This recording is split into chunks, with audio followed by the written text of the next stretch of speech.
નેટવર્કમાં આપનું સ્વાગત છે અને હાલમાં જે ખેડૂત ન્યાય યાત્રા પહોંચી છે પાટણના કાંસા ગામે કહી શકાય ખૂબ મહત્વની બાબત છે અને એટલા માટે જ હું અત્યારે લાઈવ થયો છું કારણ કે જે લોકો એવું કહી રહ્યા છે કે આ માત્ર ચૌધરી સમાજનું આંદોલન છે અને એવું પણ કહી રહ્યા છે કે આ કોઈ અલગ એક સમાજનો વિરોધ થઈ રહ્યો છે।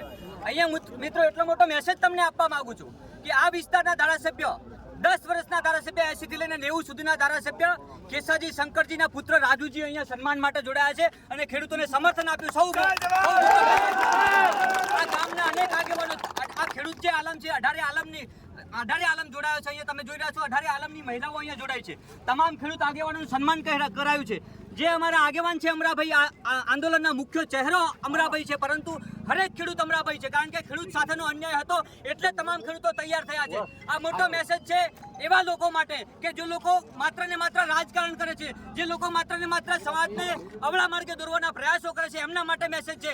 ઠાકોર સમાજનો એક મજબૂત ચહેરો જે 10 વર્ષ ધારાસભ્ય રહી ચૂકેલા કેસાજી શંકરજી નો પુત્ર અહીંયા જોડાયો છે। મારી સાથે આપણે રાજુજી જોડે જ વાત કરશું। રાજુભાઈ, ખેડૂતોનું સંગઠન છે ગાંધીનગર ખેડૂતોના ન્યાય માટે જઈ રહ્યું છે અને ખેડૂતોના હક માટે લડનાર અમરાભાઈ ઉપર એક થપ્પડ પડી હતી, ખેડૂતોના ઉપર થપ્પડ પડી છે, અમરાભાઈ ઉપર નથી પડી અને એના ન્યાય માટે આ ગાંધીનગર તરફ જઈ રહ્યા છે। એમાં ખોટું તમને શું લાગે છે? જે અમરાભાઈ સાથે ખોટું થયું છે અને અમે એમાં સમર્થન થઈને અમને સાથ સહકાર સાથે જેટલું થાય એટલું સહકાર આપીશું। મારી સાથે બીજા પણ એક આગેવાન જોડાયા છે, મારી સાથે બીજા પણ એક અગ્રણી જોડાયા છે। શું કહેશો? જે પ્રકારે ખેડૂતોની વાત હોય તો આમાં કોઈ સમાજ આવતો નથી, ખેડૂતોની હિતની વાત હોય તો કોઈ સમાજ, દરેક જે સમાજ છે ખેડૂતો જ છે અને ખેડૂત સાથે જોડાયેલી 18 આલમ છે પરંતુ લોકો આક્ષેપ કરી રહ્યા છે। શું કહેવું? અમરાભાઈ નહીં, આ વિસ્તારના આ ગુજરાતના ખેડૂતોનો એક અવાજ છે। એ ખેડૂતોનો અવાજ આ બેરી સરકાર સુધી આજે પહોંચાડવા અમરાભાઈ નીકળ્યા છે। ખરેખર ધન્યવાદ છે અમરાભાઈને કે એમને આ બેરી અને મૂંગી સરકારને જે ખેડૂતોની સાચી રજૂઆત છે એ કરવામાં ખેડૂતો સાથે અન્યાય થાય છે અમરાભાઈએ પોતે ભોગવ્યો છે, આ વિસ્તારના ખેડૂતોએ જોયું છે।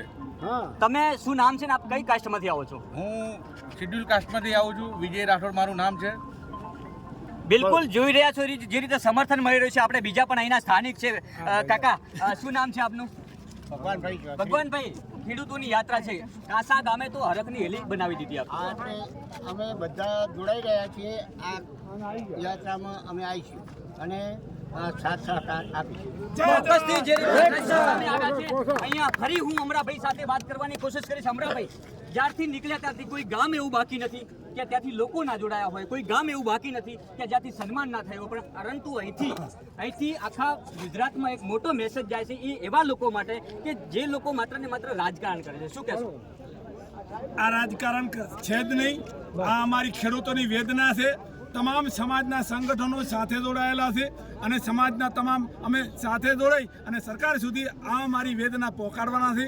અમે આ હક લીધા વગર ધપવાના નથી। અમારી એક જ વેદના છે। અમે પાણી માટેનો પ્રશ્ન હતો, અમારી જે બનાસ નદી માટેનો પ્રશ્ન હતો, આજ અમે પ્રશ્ન ઉઠાવ્યો હતો અને કેસાજી સાહેબે અમારું અપમાન કર્યું છે। આ મારું અપમાન નહોતું, આ અમારા ખેડૂત સમાજનું અપમાન છે। અમે મુખ્યમંત્રી સાહેબને આવેદનપત્ર આપવા જઈએ છીએ। ઠેર ઠેર અમારું સ્વાગત થાય છે। એ મારું સ્વાગત નથી, આખા ખેડૂત સમાજનું સ્વાગત છે અને આ ખેડૂત સમાજનું સ્વાગત છે એ છે કે આજના બેઠેલા નેતા એટલે ભૂપેન્દ્ર પટેલ સાહેબને અમે નમ્ર વિનંતી કરીએ છીએ કે અમારા ખેડૂતોનો અવાજ સાંભળજો કે આવતા સમયની અંદર કદાચ સરકારને ભોગવવું પડશે। જય જવાન, જય બેન, શું નામ છે? આજે ખેડૂતો આગેવાનો અહીંયા આવ્યા છે, એમનું સન્માન તમે કરી રહ્યા છો, કેવું લાગે? સારું લાગે છે। ખેડૂતોને કેટલો સપોર્ટ આપવામાં આવે? ચોક્કસથી મહિલાઓ પણ અહીંયા ખેડૂતોને સમર્થન આપી રહી છે। જે પ્રકારના દ્રશ્યો સામે આવ્યા છે આપ જોઈ રહ્યા છો કે અહીંયા બીજા એક બેન છે। બેન, શું કહેશો? ખેડૂતોના સમર્થનમાં શું કહેવા માંગો?